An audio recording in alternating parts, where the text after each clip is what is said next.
Hello, everyone. It's Louis Fernandez here with the LRF Group with Berkshire Hathaway, and today I've got some great guests, special guests actually, coming live from Manhattan, New York. Let me put them on screen here. I've got Daniel, Eyal, and Bradley. They're from the Manhattan office up from Berkshire Hathaway. They're joining us today, and of course, it's our first segment of the year, right, Daniel? Of the from apples to coconuts in terms of keeping the consumer updated of what's happening in the real estate market. Right. That's it. It's true, though. I can't believe it already, right? It's like, trying to do this once a quarter, and it's like just seems like yesterday we shot the last one for the third quarter update. But yeah, we're first one for the year. Happy New Year! Thank you for having us again, and always happy to join and do this. So Absolutely, yeah, it's great. absolutely. So you wanna talk about our guests that we have here, and in terms of what areas that they specialize up there in the office. Sure, sure. Well, Eyal, right next to me here too. Coincidentally enough, I wound up meeting Eyal probably a few years back, right? Yeah, At that's a different brokerage, Yeah. and we kind of both found our way over here to Berkshire and found our way. So it's Great minds think alike.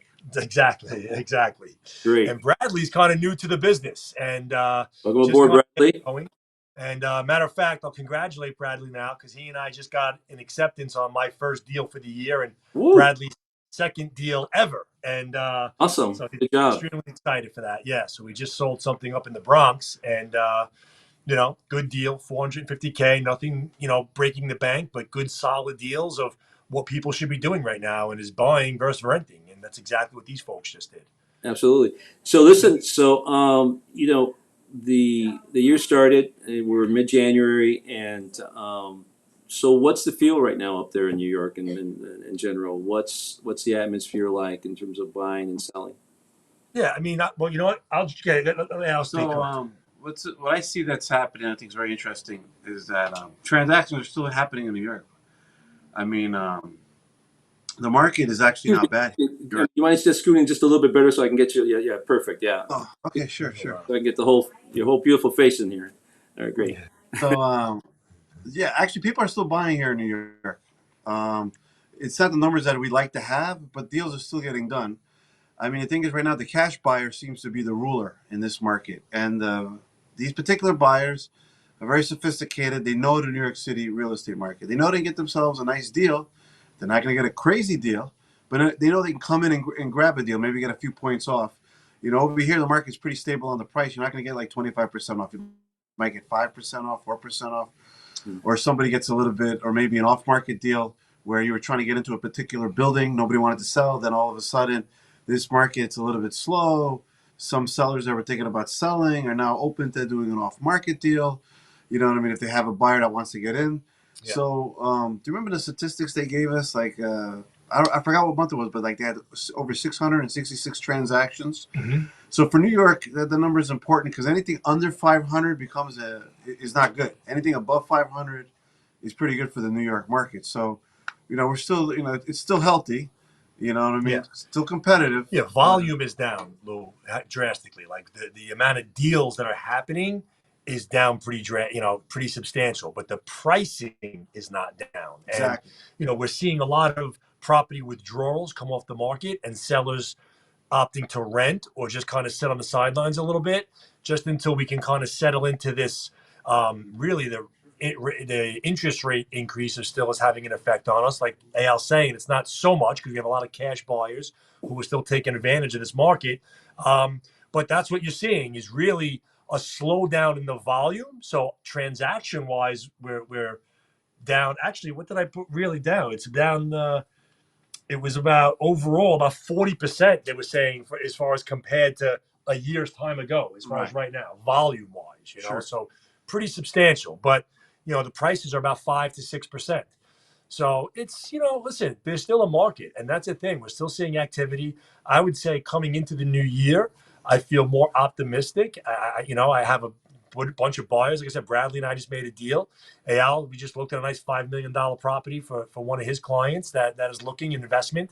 And There's a cash buyer. yeah, cash buyer. So Exactly. So people still looking. I have about 3 or 4 buyers right now that I'm working with that are ready to go. So things are happening, and yeah, it's an adjustment. the volume is down from last year, but what I was saying was that the market is still not. It's not in dire strait. You know what I mean? Yeah. It's still somewhat healthy in that respect. Definitely. And what's interesting is that because the rents went up, 25%, from the summertime, from the pandemic year.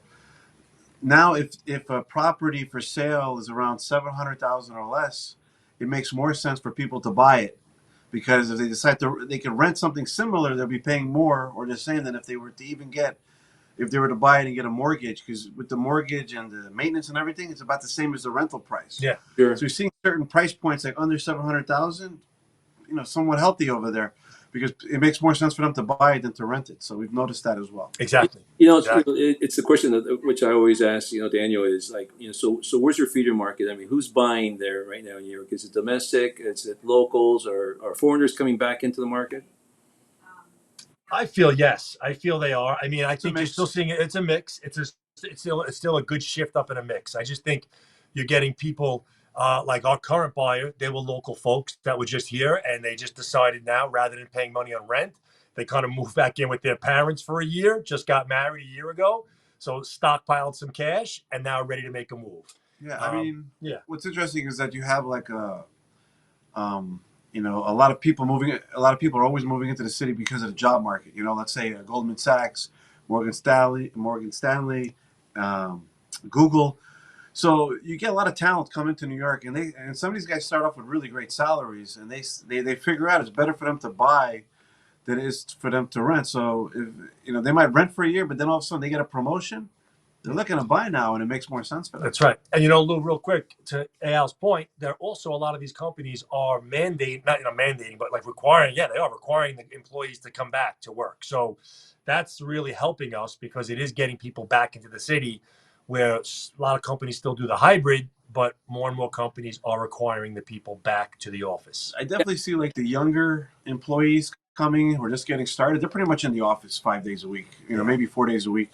There is some hybrid still going on in New York, but it's very interesting because, the mayor of New York wants everybody back in New York, because New York City, they like that lunch money. They make a lot of money on sales tax on that lunch money. Of course. And those big companies like to have influence over the mayor and stuff, like Morgan Stanley. So they're pushing to get their employees back in the office. Obviously, senior executives and senior employees, maybe they have more of the hybrid, but I believe, from what I can see, the newer people are just getting their career started, or on a little bit of the lower level. They seem to be here like at least 4 days a week. Yeah. Yeah, I saw some stats from New York, and I don't know, you guys can correct me if I'm wrong, that they're still having problems there, at least with the office commercial spaces. There's quite a few availability, and Yeah. I think one of the latest trend there, I think the mayor maybe perhaps is pushing this, and maybe perhaps the governor is as well, is that they're looking at some of these office spaces, which they don't think that's going to ever be recaptured by these businesses, converting them into affordable living apartment units. Any news about that you guys can add? Sure. It is. Yeah, you're seeing it, Lou. You're definitely seeing it more and more now. And the mayor committed to 500,000 homes. So they're literally, we were just talking about it, and Al can jump on it more too, but somehow right now they want to figure out where can they come up with 500,000 homes for the shortage that we need, whether from migrants or just, veterans and everything. But affordable housing, New York City is 1 million short on affordable housing. Now, affordable housing, that word is very subjective. Affordable housing in New York is like $3,500 a month, $4,000 a month. You know what I mean? Where everybody's wanting like $1,500. So the financial district is a great example of office buildings that got converted into an entire residential neighborhood. So they've done this in the past. They could do it now. You know what I mean? In certain buildings, certain areas, they do have the capability. What I see what's going to happen with office space is it's very interesting. I think that it's going to be cut down into smaller square footage. So let's say office space, it used to be 10,000 square foot, might be broken into smaller offices. Let's say like 10 offices for 1,000 square feet, and then smaller companies who want to have a presence, a Manhattan presence, might want to take a cheaper office space. So it's right now up in the air. There's a few ideas going around. Affordable housing, like Dan said, is definitely one option that I definitely see some of that inventory being converted to. I definitely see that what's interesting, like some retailers are using office space now. You know what I mean? Because with the social media, digital marketing, Google, you don't actually necessarily need to have a retail storefront. You could actually have like a nice little retail store in the third or fourth floor. I was just in the United States Postal Service has in the Diamond District, they have an office space as retail post office spot on like the sixth floor on the Diamond District, and I was shocked. I walked by the hallway last week. I walked through 5 or 6 standard offices, and then also I make a right. This is the post office. You open the door, and it's like the same post office you see anywhere in America. Right. Like 2 times, really pissed off that they got to work. You know what I'm saying? And a line waiting to buy stamps. So Yeah. It's changing. I think Everything's it's a mixed changing. bag. I think it's a mixed bag. Yeah. What's going to happen? Is that something that you think in terms of what they're trying to do and converting the offices spaces into affordable housing? Is that something that I think that the real estate community there in New York is pushing? Is that you find that as a favorable option, or Well, there's a lot of options, and or they're getting. the other? Yeah, there's a lot of proposals. Yeah. It's I mean, Flip side it's of it- Depends what's favorable. going to happen. It Yeah. can be, it's favorable. I mean, Yeah. people need They I would mean, need to. it's They not a need to bad thing. rezone. They need to rezone things to make it happen. Not that it's impossible, like said, but not everybody wants all of. Obviously, you have a lot of people that everybody wants different things. It all depends on what Yeah. type of affordable housing we're talking about. If we're Yeah. talking about $3,000-4,000, everybody wants those. Where people get nervous about in New York and I guess anywhere is like basically is if the like I mean people they don't want the affordable housing where it's kind of like like I don't know like I guess what everybody's scared of, but it's only a fear. It's not real. Is like the projects from like let's say the 70s or the 80s, but that's not really I don't really see that happening. But Well, no, when I you say know, affordable housing, a lot of people think that's what it is, but a lot of times that's not what it is. It's actually just because I think blue that collar middle class being able to afford it, depending on the price point. yeah, I think that the flip side of that argument is where I was leading to is that, in which you touched based upon it, is it might bring down property value down in certain areas if depending on how they do this project, right? So I was wondering if the citizens there, New Yorkers, that maybe perhaps could be a pushback that yeah, it's affordable housing is it's how you structure it, whereby it still maintains the value of homes and properties around the neighborhood, Exactly. opposed to perhaps Yeah. bringing it down, because then that doesn't benefit anybody at the end of the day. And it's not good for the tax base as well. I mean, for the city and for the state. But Sure. the so then so you think that right now the market is a good market to buy in New York. You see that it's down by what you Bradley. You said about 5%, 10% below current value. Prices, 5 to 6% on So prices. yeah, it depends. It depends on the product. If you're looking at a developer who needs to sell a lot of apartments, they might get a better deal than 5%. But if you're looking at an end user looking to sell, it's probably like 5%. Right. Yeah. Off the price. But the prices are down to like 2019 prices.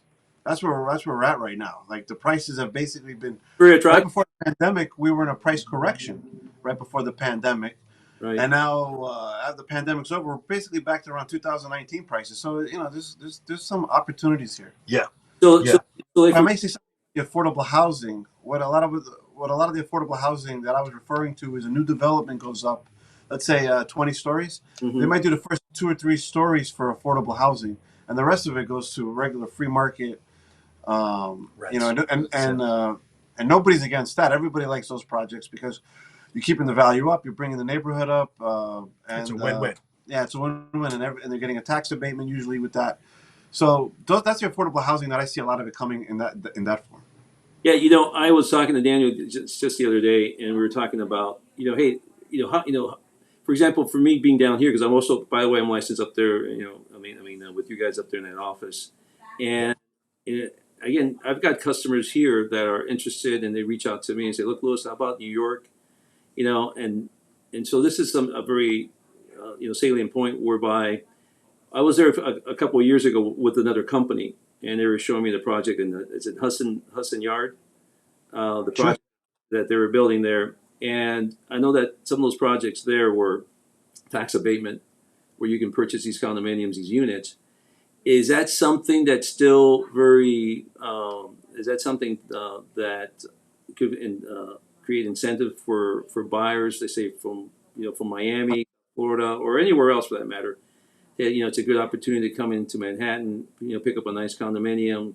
Defer your taxes for X number of years. Is that something that you would perhaps recommend a buyer who wants to say, "Look, I've got a piece of Manhattan," because that's something that's always sought after.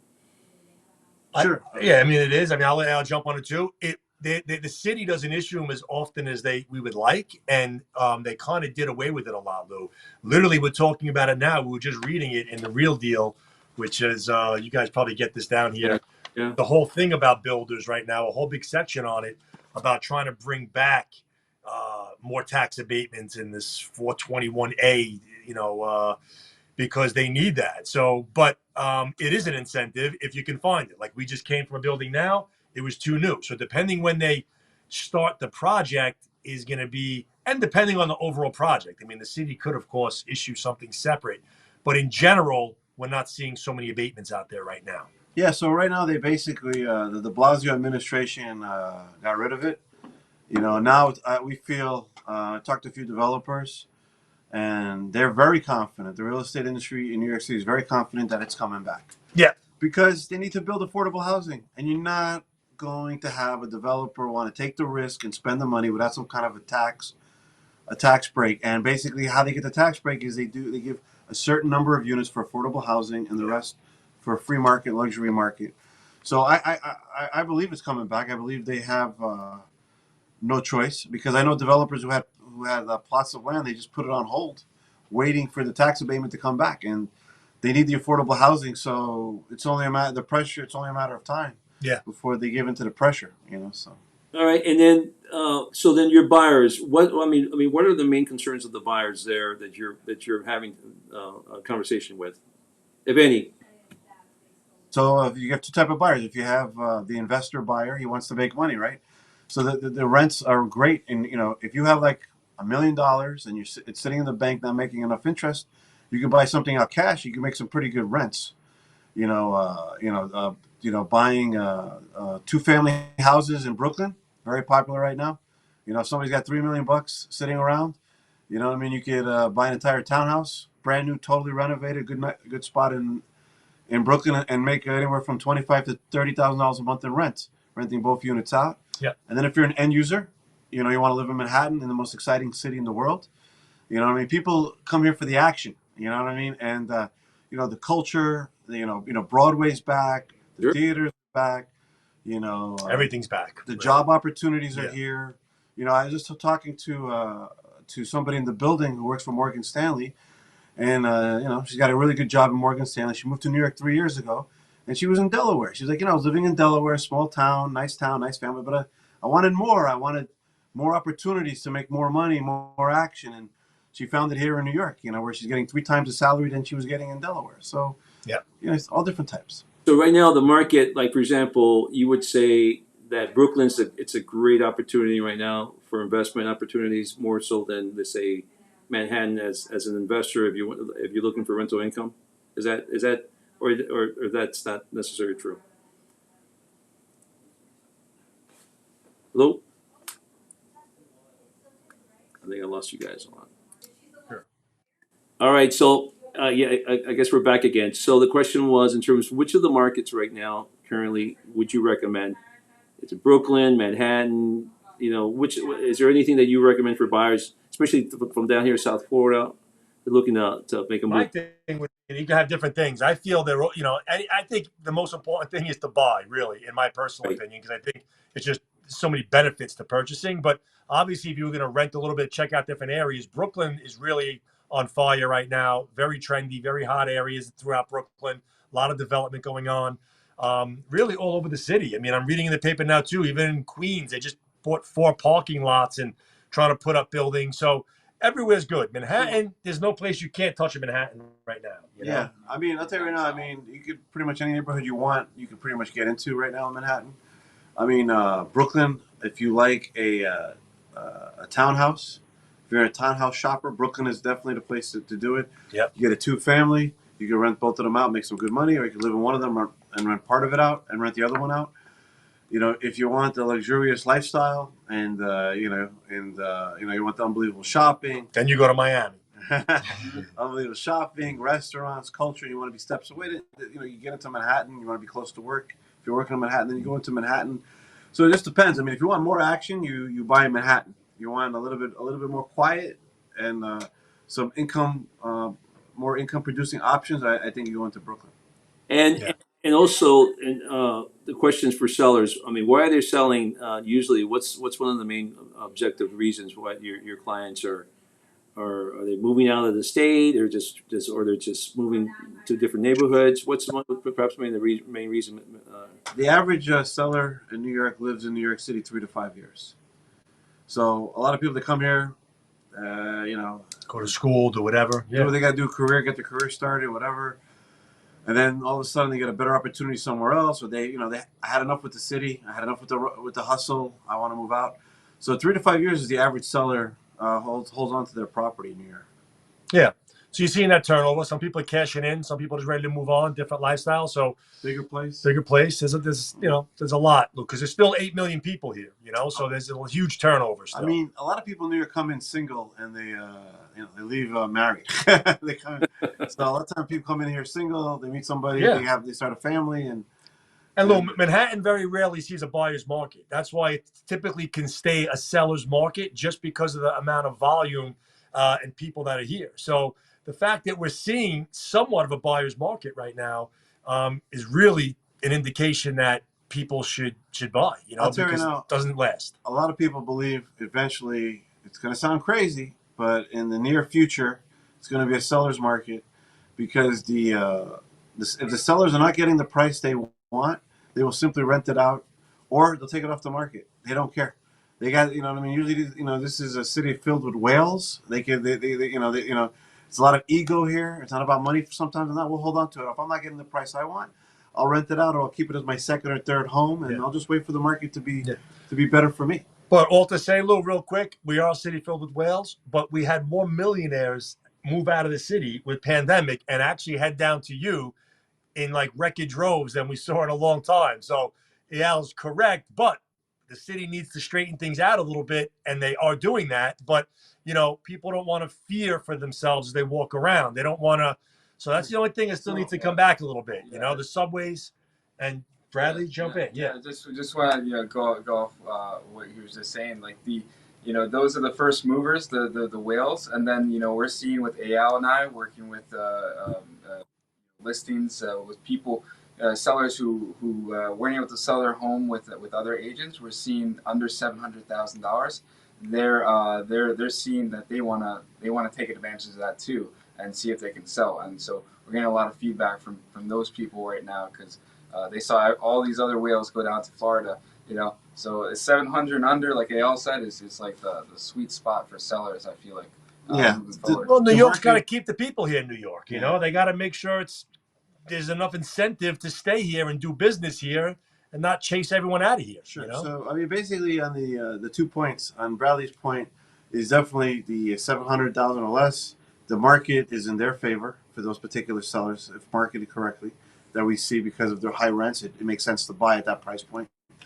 And then what Dan was saying about the quality of life in New York, I feel the quality of life in Manhattan is getting better. I mean, a lot of people are not happy with the current mayor. They don't think he's doing enough fast enough. But I believe he's doing it in stages and being very. I didn't vote for him, but I see what he's doing. He's progressively getting more and more. I see more and more law enforcement on the street. I'm seeing the district attorney, the mayor's office, and the police department in New York City. I see them working much better in the past 6 months than I have in the past 7 years. So I feel that will continue to improve as this year goes on. And I believe you will see a big difference in 2023 with how the perception of crime and law enforcement in New York will be. I think it'll be much more positive. Yeah, AL, you just did like something with the Canal Street and the handbag situation. I had a particular situation we'll get into another time, Yeah. but the first precinct, New York City Police Department, was very helpful.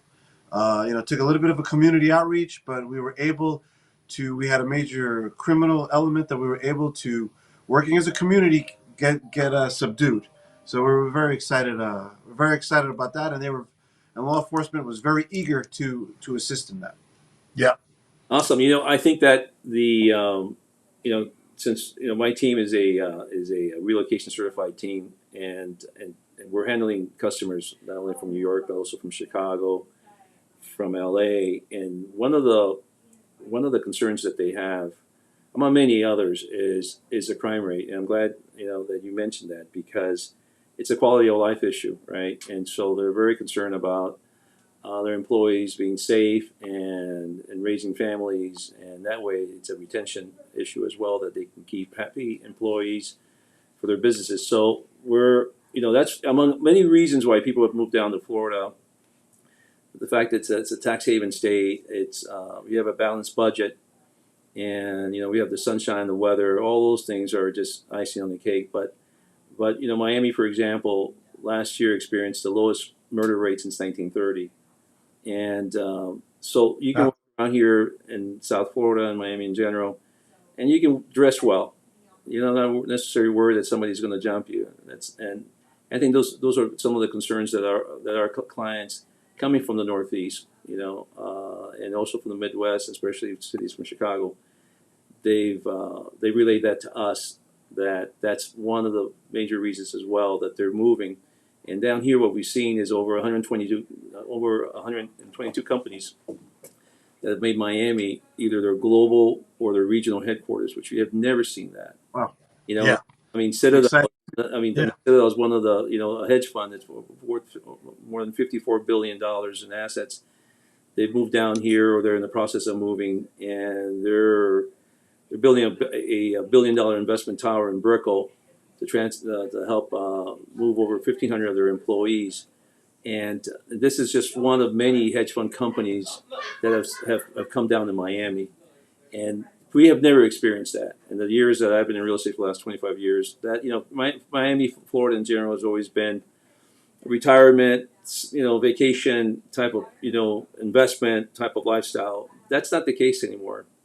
Yeah. Appreciation rate last year was 15% in Miami. It's CNBC, Frank Knight came out with an article that took the top 25 most luxurious real estate across the world in cities, and for 2023 in terms of the appreciation, and number one came in Dubai at 13.5%.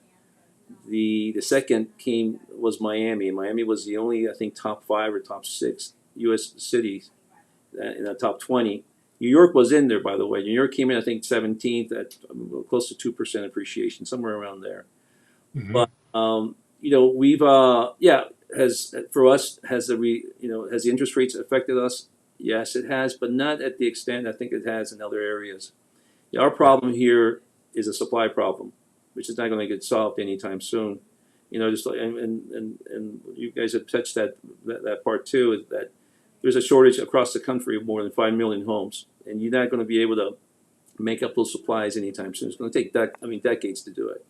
And Yeah. so I think that the interest rates, they did peak at 7%. They're now around 6.3 or the low 6. And in my sources, I went to the banking event not too long ago, and some of these top bankers around the country, they're predicting that to see the interest rates to drop somewhere around the 5.5% by the end of the first or middle of the second quarter. I don't know if that's going to be the case or not. I think the current administration has inflation finally under control, and I think the inflation monster is gaining its upcoming, right? So so that's where we're looking at. That's good. Yeah, no, that's great. And I'm, watching you guys, and we keep seeing things and hearing things, and so I know that people, they still want that, and I just think, there's still a big shift up going on. We have, I think, a housing shortage in both markets. I think it's kind of Well, it's maybe going across the country. It's not just that's right. here. It's Yeah, it's everywhere. you know, I mean, 1 million affordable housing you need in New York. You need 3 million around the nation. So Yeah, it's, yeah, that's right. and that's just the affordable stuff, not the other stuff. So. Yeah, and then it depends on what they do with the taxes. That's obviously a big thing. If these companies are moving there, because obviously there's more tax incentive too. If you're if it's all about, unfortunately, the bottom line with a lot of the companies. So they got New York has to make sure that people, it's financially feasible to stay here. Yeah. I feel that what I'm excited about with New York is the current political structure we have here. I mean, prior to the midterm election, it was all one party. I'm not a big believer in one party. I like when two parties. And right now they got a lot of Republicans. Actually, New York State had a red wave this midterm. Yeah, the governor's still a Democrat, but we got a lot of seats. The Republicans got a lot of seats. Meaning, to be non-political, I believe that it's better to have both parties, about equal. That way, you don't go too much to one side. You kind of stay moderate in the middle, and I think I think it's better for the state. So I definitely see that that's going to start to pay dividends in the near future. That's why a lot of the developers feel confident that the tax abatement is going to come back, because it's a balance. It's more of a balanced political structure right now. So. Yeah. Well, listen, guys. I mean, is there anything else before we say goodbye? So you're very optimistic, I guess, finishing up the first quarter, that things are going to be more positive in terms of, well, I mean, the interest rates are dropping. I think inflation's, under control. Feel so, right? We feel confident about it. It's a good buzz in the office. We're having good meetings. Morale is there. People bringing on new listings. We had a record-breaking, record-breaking. We're only the second week of the year, 30, but there was almost 270 new listings came on the market last week. So that was a great, and that's not even the busy season yet. So it was good to see that amount of activity hit the market, and also contract signings were up for the week, about 13%. So that was huge. So that's also heading in the right direction. Inventory is coming on. Contract signings are up. I know that Daniel did most of those contract signings. So I know you're hugging the market. Bradley has one of them almost. Well, yeah, we're getting there. We're getting there. Yeah, exactly, Lou. So now, Lou, but it's always a pleasure, Lou, and we just got to stay positive. Listen, there's always a market. We just got to find it. It's always about pivoting. That's right. I mean, thing is in New York, there is a very strong rental market as well, and when you're weathering a storm, sometimes it's not a bad market to tap into a little bit, just to keep the blood flowing.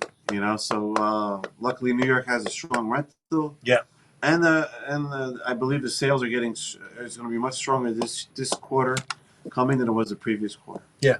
Perfect, guys. Well, listen, thank you so much. Hey, listen, Yael and Bradley, it's a pleasure meeting you for the first time over here. And you as well. love to do this again. Your insight's very important for me, to educate me down here, for our buyers that's down here in Miami and South Florida, and as well.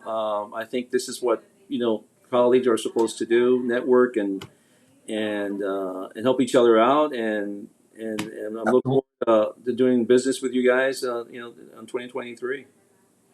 Good, Lou. Awesome. Thank you, Lou. All right, have a great week. Have a good week. Appreciate it. Do it again soon. Thanks, Lou. Bye bye. Bye to everybody. Take care. Bye bye.